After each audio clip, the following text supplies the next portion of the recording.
नमस्कार मंडळी, श्री स्वामी समर्थ. माघ पौर्णिमा किंवा नव्याची पौर्णिमा. माघ पौर्णिमेलाच आपण नव्याची पौर्णिमा असे म्हणत असतो. नव्याची म्हणजे नवीन धान्याची भूमीविषयी आपण कृतज्ञता व्यक्त करणारा हा सण किंवा हा शेतीशी संबंधित सण आहे. महाराष्ट्रामध्ये शेतात पिकलेल्या नवीन धान्याच्या मुठीच्या आकाराची पेंडी घरी आणायची. 1 किंवा 2 आणतात आणि त्या घराच्या दाराजवळ दोन्ही साईडला ठेवतात आणि मग मातीच्या 5 चपट्या मूर्ती तयार करून उंबऱ्याजवळ सारवलेल्या जमिनीवरती त्या ठेवतात. अंगणात नवीन धान्य आणायचं आणि ते नवीन धान्य शिजवायचं आणि ते नवीन शिजवलेलं असतं तर त्याचाच नैवेद्य त्या मूर्तींना आणि ग्रामदेवतेला दाखवला जातो. त्यात ज्वारीची पाट ताटे आणतात आणि त्याच्या टोकाला गाठ मारतात. गव्हाच्या 5 मुठी एवढ्या पेंड्या तिथे ठेवल्या जातात. या ताटात कणकेचे 5 दिवे तयार करून ठेवले जातात व त्याची पूजासुद्धा करतात. त्याशिवायच नवीन आलेले धान्य खायचे नाही अशी पद्धत आहे. काही ठिकाणी धान्याची 1 पेंडी रानातच एका मेढीला बांधून ठेवली जाते व त्या मेढीची पूजा करून तिला धान्याचे 5 दाणे आणि नव्या धान्याचा नैवेद्य हा दाखवला जातो. काही शेतकरी धान्याचे खळे करतात. खळ्याच्या मध्यभागी पेंडी पुसतात व मगच खळे करण्यास प्रारंभ करतात. बघा, आपण नव्याच्या पौर्णिमेला नवीन धान्य आपल्या घरी आणलं जातं, त्याची पूजा केली जाते. त्याचबरोबर या नवीन धान्याची पूजा केल्यानंतर त्याला नैवेद्य देखील दाखवला जातो आणि हा नैवेद्य कसा करायचा आणि तो कसा भरायचा हे आपण आजच्या व्हिडिओमध्ये जाणून घेणार आहोत. त्यासाठी तुम्ही व्हिडिओ शेवटपर्यंत पहा. बघा, आता काय करायचं आहे, आपल्याला 1 कणकेचा गोळा घ्यायचा आहे आणि 1 पुरणाचा गोळा करायचा आहे. पुरण कणकेमध्ये भरायचा आणि त्याचा 1 गोळा करायचा.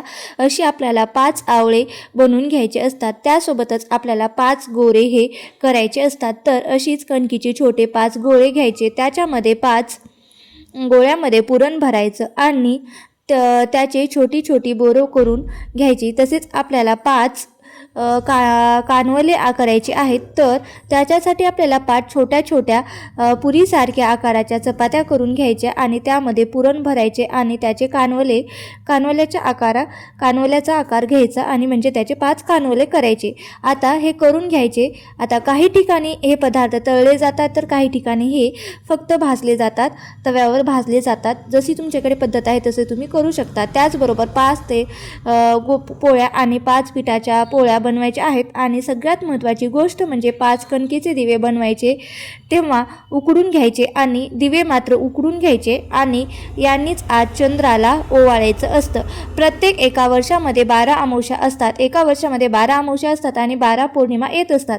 हिंदू धर्मात प्रत्येक पौर्णिमेचं आणि अमावस्येचं वेगळंच महत्त्व आहे.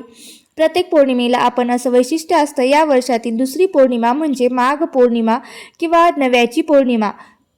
यात खास योग जुळून आलेला आहे. या पौर्णिमेला रवी पुष्प योग म्हणजे माघ पौर्णिमेला रवी पुष्प योग आलेला आहे. पौर्णिमा तिथी ही भगवान विष्णूंना समर्पित असते. त्यात पौर्णिमा तिथी ही रविवारी आल्यामुळे विष्णूंची उपासना करण्याचा योग जुळून आलेला आहे. माघ पौर्णिमेला देव स्वर्ग लोकातून पृथ्वी तलावर येतात अशी मान्यता आहे. त्यामुळे या दिवशी पवित्र नदीत स्नान करून दान केल्यास पुण्य प्राप्त होते असे शास्त्रात सांगण्यात आलेले आहे.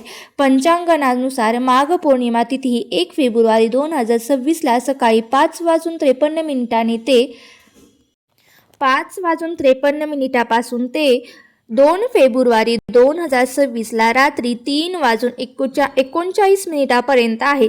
प्रदोष तिथीला ज्या वेळेला पौर्णिमा येते त्याच दिवशी पौर्णिमा ही साजरी केली जाते. म्हणून यावर्षी 1 फेब्रुवारी 2026 रोजी पौर्णिमा साजरी केली जाणार आहे. मग माघ पौर्णिमा तिथीला स्नान आणि दान करण्याला ब्रह्ममुहूर्त सकाळी 5:24 पासून ते 6:12 पर्यंत असणार आहे. तसेच अभिजित मुहूर्त दुपारी 12:13 पासून ते 12:57 पर्यंत असणार आहे. पौर्णिमा तिथीला सत्यनारायण पूजा करणे शुभ मानले जाते. माघ पौर्णिमेला तर चंद्रोदयाची वेळ सकाळी 6:43 आहे. ज्योतिषशास्त्रातही या तिथीला वेगळंच असं महत्त्व आहे. या दिवशी ग्रहाचे अडथळे पूर्णपणे शांत होतात. पौर्णिमेला सूर्य आणि चंद्राची पूजा अवश्य करायची. गूळ, तीळ आणि लोकरीचे कपडे दान करावेत. असे केल्यामुळे काय होतं तर आपल्या ज्या सर्व मनोकामना आहेत त्या पूर्ण होतात आणि तुम्हाला मोक्षाचे वरदान देखील मिळत असते. पौर्णिमेचा एक अर्थ म्हणजे पूर्ण होण्याची तारीख. या दिवशी चंद्र पूर्ण स्वरूपात असतो. सूर्य आणि चंद्र समान स्थितीत असतात आणि वातावरणात आणि आपल्या सभोवती एक चांगलीच अशी विशेष अशी ऊर्जा राहते. या तिथीचा स्वामी चंद्र आहे. अशा स्थितीत या दिवशी त्यांची पूजा केल्याने सर्व प्रकारच्या मानसिक समस्येपासून सुद्धा मुक्ती मिळते. माघ पौर्णिमा ही माघ नक्षत्राच्या नावावरून निर्माण झालेली आहे असे मानले जाते. बघा, माघ महिन्यामध्ये देवता ह्या पृथ्वी तलावर येतात आणि मानवी रूप धारण करत असतात आणि या दिवशी मानवी रूप धारण करतात आणि प्रयागराजमध्ये स्नान, दान आणि जप तप करत असतात. म्हणून असे म्हणतात की या दिवशी प्रयागराजमध्ये गंगेमध्ये स्नान केल्यामुळे सर्व मनोकामना तर पूर्ण होतात आणि मोक्ष प्राप्त होतो. माघ पौर्णिमेला सकाळी लवकर उठून पवित्र नदीत स्नान करायचं, त्यानंतर दान करायचं. या दिवशी दान करणं शुभ मानलं जातं. या दिवशी हवन, होम हवन, व्रत, जप करणं हे सुद्धा भगवान विष्णूच्या पूजेसोबतच पित्रांची पूजा देखील करणं या दिवशी खूप शुभ मानलं जातं. बघा, माघ पौर्णिमेच्या दिवशी कोणत्याही पवित्र नदीत किंवा नदीत स्नान करणं असेल तर करा. जर शक्य नसेल तर आंघोळीच्या पाण्यामध्ये तुम्हाला गंगाजल टाकून स्नान करावे. त्यानंतर सूर्यमंत्राचा उच्चार करताना सूर्यदेवाला अर्घ्य द्यावे. या दिवशी व्रत करून मधुसूदनाची पूजा करावी. माघ पौर्णिमेच्या दिवशी पिंपळाच्या झाडाला दुधामध्ये पाणी मिक्स करायचं आणि हे पाणी पिंपळाच्या झाडाला अर्पण करायचं आणि त्यानंतर त्या ठिकाणी आपल्याला काय करायचं आहे तर तुपाचा दिवा लावायचा आहे. ते लावले शुभ मानलं जातं. या दिवशी विशेषतः पांढरे तीळ आणि काळे तीळ दान केले जातात. असे केल्याने सुद्धा आपल्यालाच शुभ होत असतं. बघा, माघ महिन्यामध्ये तिळाने हवन आणि पित्रांना काळे तीळ अर्पण केल्यास त्यांच्या आत्म्यांना शांती मिळते. माघ पौर्णिमेला या दिवशी पूर्वजांच्या नावाने तर्पण करणे सुद्धा शुभ मानले जाते. माघ पौर्णिमेच्या दिवशी श्रीहरी विष्णू गंगेच्या पाण्यामध्ये हे वास करतात. त्यामुळे या दिवशी गंगा स्नान केल्याने विशेष असे फळ आपल्याला प्राप्त होत असते. याशिवायच माघ पौर्णिमेला चंद्र आणि लक्ष्मीची पूजा करणे सुद्धा शुभ मानले जाते. या दिवशी चंद्रोदयाच्या वेळी चंद्राची पूजा केल्याने घरामध्ये समृद्धी नांदते. म्हणून देवीला लक्ष्मीची पूजा करणे अतिशय शुभ मानले जाते. त्याचप्रमाणे तिन्ही सांजेला म्हणजे संध्याकाळच्या वेळेला आपण दिवे लावतो तेव्हा रात्री तुपाचा दिवा लावावा आणि लक्ष्मी मातेच्या स्तोत्राचे पठण करावे. त्यामुळे देवी लक्ष्मीचा विशेष असं आर्थिक आशीर्वाद हे आपल्याला मिळत असतात आणि आपल्याला आर्थिक लाभ सुद्धा होत असतात. माघ महिना हा सूर्यदेवतेचा महिना आहे आणि पौर्णिमा हा चंद्राचा दिवस आहे. अशा स्थितीत सूर्य आणि चंद्राचा हा सहयोग लोकांच्या सर्व इच्छापूर्तीचा राहील आणि जर आपल्या जीवनातील काही अडचणी अडथळे असतील तर ते सुद्धा दूर होतात. बघा, पौर्णिमेच्या रात्री देवी लक्ष्मी पृथ्वीवर येत असते आणि तिच्या भक्तांना सुख, समृद्धी आणि संपत्तीचा आशीर्वाद देऊन जात असते. आपल्याला हा नैवेद्य तयार करून घ्यायचा आहे. यासाठी मोठी परात घ्यायची आणि त्यामध्ये आपल्याला यात बिन तेलाच्या पोळ्या आहेत तर त्या ठेवायच्या आहेत. नंतर बिन तेलाच्या चपात्या आहेत त्यासुद्धा आपल्याला या ठिकाणी ठेवून घ्यायच्या आहेत. आणि हे सगळं झाल्यानंतर आपण काय करायचं ते पाच पोळ्या घ्यायच्या आणि त्याच्या शेजारी तेल लावलेल्या चपात्या ठेवायच्या आहेत. त्या तेल लावलेल्या चपात्या आहेत तर त्या आपण या तेल लावलेल्या पोळ्या ठेवल्यात त्याच्या शेजारी ठेवायच्यात. आणि त्यानंतर आपल्याला हा भात घ्यायचा आहे आणि भातावरची आपल्याला मोत तयार करायची आहे. त्यामुळे मी वाटीमध्ये भात घेतलेला आहे आणि त्याची मोत तयार करून ठेवलेली आहे. आणि त्यामध्ये तुम्हाला काय करायचं आहे तर आपल्याला वरण घालायचे आहे आणि त्यावर थोडी तुम्ही साजूक तूपसुद्धा घालू शकतात. आता तूप घालून घेतल्यानंतर आपल्याला नैवेद्यामध्ये भजी आणि कुरडी पापुडी पण ठेवायचे आहेत. आणि नंतर अशा प्रकारे पंचपक्वान्नाचं ताट आपल्याला तयार करून घ्यायचं आहे आणि त्यात खारीक, खोबर आणि खडीसाखर, खसखस आणि बदाम हे सगळं मी बारीक किसून घेतलेलं आहे. पंचखाद्य तयार केले तर पंचखाद्याचा सुद्धा नैवेद्य आपल्याला या ह्याच्यामध्ये दाखवायचा आहे। आता कणकेमध्ये पुरण घालून गोळे तयार केले आहेत आणि ते तळले होते, तर ते सुद्धा आपल्याला या ठिकाणी ठेवायचे आहेत। आपण जसे आवळे केले त्याप्रमाणे ही बोरंसुद्धा होती, तर ही बोरंसुद्धा या ठिकाणी ठेवायची आहेत। त्यानंतर आपण या ज्या करंज्या केल्या होत्या 5, तर त्यासुद्धा आपल्याला या ठिकाणी नैवेद्यामध्ये ठेवायच्या आहेत। आणि हे नवीन धान्याची आपल्याला पूजा करायची आहे। तर ही पूजा करण्यासाठी आपल्याला या नैवेद्याच्या ताटामध्ये ठेवायचे आहेत। आणि यामध्ये ज्वारीची कणस घेतलेली आहेत, गव्हाच्या लोंब्या घेतलेल्या आहेत आणि हरभरे घेतलेले आहेत। काही ठिकाणी आता हे जे आहेत, तर काही ठिकाणी हे सगळं धान्य उकळलं जातं आणि ते नैवेद्यामध्ये ठेवलं जातं। तुमच्याकडे जशी पद्धत आहे त्या पद्धतीने तुम्ही करू शकता।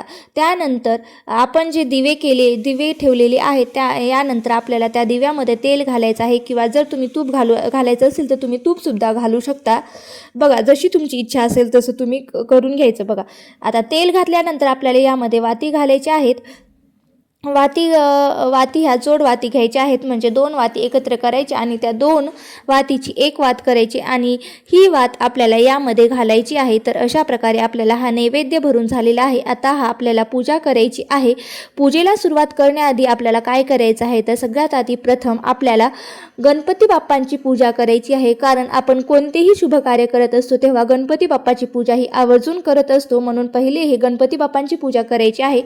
त्यासाठी मी सुपारी घेतलेली आहे आणि सगळ्यात आधी आपल्याला पान घ्यायचे विड्याचं आणि त्यावरती अक्षता व्हायच्यात आणि नंतर त्यावरती आपल्याला हळद, कुंकू, फुलं वाहून घ्यायची आहेत आणि त्यानंतर आपल्याला 1 रुपयाचं नाणं ठेवायचं आहे। आणि नंतर आपल्याला काय करायचे, तर जी आपण गणपती बाप्पासाठी सुपारी घेतलेली आहे, म्हणजे गणपती बाप्पा म्हणून जी आपण सुपारी घेतलेली आहे ती आता काय करायचं आहे, आपल्याला ती पूजेवरती ठेवून द्यायची आहे। आणि त्यानंतर आपल्याला हा पूजा करून घ्यायची आहे। त्यानंतर आपल्याला हा लाल पिवळा धागा आहे तो या ठिकाणी वाहून घ्यायचा आहे। याला आपण कलवासुद्धा म्हणत असतो आणि हे बाजारातसुद्धा मिळत असतं। जर तुम्ही घरी करत असाल तर तो घरीसुद्धा पांढरा धागा घ्यायचा आणि त्या धाग्याला हळद कुंकू लावायचं। अशा प्रकारे हा धागा तयार करायचा आहे आणि हा धागा या ठिकाणी वाहून घ्यायचा आहे। आणि यानंतर आपल्याला हे दिवे प्रज्वलित करायचे आहेत। आता प्रज्वलित करून घ्यायचे आहेत आणि त्यांना नैवेद्य गणपती बाप्पांची पूजा करून झाली की आता आपल्याला हे जे प्रज्वलित केलेले दिवे आहेत तर त्या दिव्यांची पूजा करायची आहे।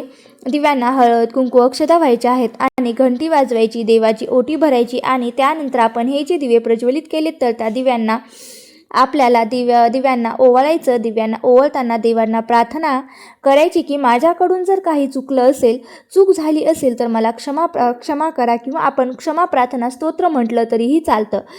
माझ्या कुटुंबातील प्रत्येक व्यक्तीला क्षमा करा, माझ्या घरामध्ये सुख शांती नांदू दे, घर माझं धनधान्याने भरू दे, घर आनंदाने भरू दे, कुटुंबातील प्रत्येक व्यक्तीला चांगलं आरोग्य लाभू दे, उदंड आयुष्य लाभू दे, हे सर्व कार्य निर्विघ्नपणे पार पडून घेतलीस आणि तुमची कृपादृष्टी अशीच आमच्यावर राहू दे, अशी देवाला आपल्याला प्रार्थना करायची आहे। आता देवाला ओवाळल्यानंतर आपल्याला काय करायचं आहे, तर चंद्रदेवाची पूजा करायची आहे। आता चंद्रदेवांना सुद्धा हळद, कुंकू, अक्षता, फुले व्हायची आहेत आणि घंटी वाजवायची आहे। आपण हे दिवे केले तर आहेत, तर त्या दिव्यांनी चंद्रदेवांना ओवाळायचे। तर असा हा माघ पौर्णिमेचा म्हणजेच नव्याच्या पौर्णिमेचा नैवेद्य कसा करायचा, कसा भरायचा हा व्हिडिओ मी तुम्हाला या व्हिडिओमध्ये मी थोडक्यात सांगण्याचा प्रयत्न केलेला आहे। तुम्हाला हा व्हिडिओ कसा वाटला, जर व्हिडिओ आवडला असेल तर नक्की लाईक करा आणि व्हिडिओ कसा वाटला कमेंट करून नक्की सांगा आणि व्हिडिओ आवडला असेल तर नक्की लाईक करा आणि व्हिडिओ शेवटपर्यंत पाहिला असेल अशी मी आशा करते। धन्यवाद। श्री स्वामी समर्थ। जय जय स्वामी समर्थ।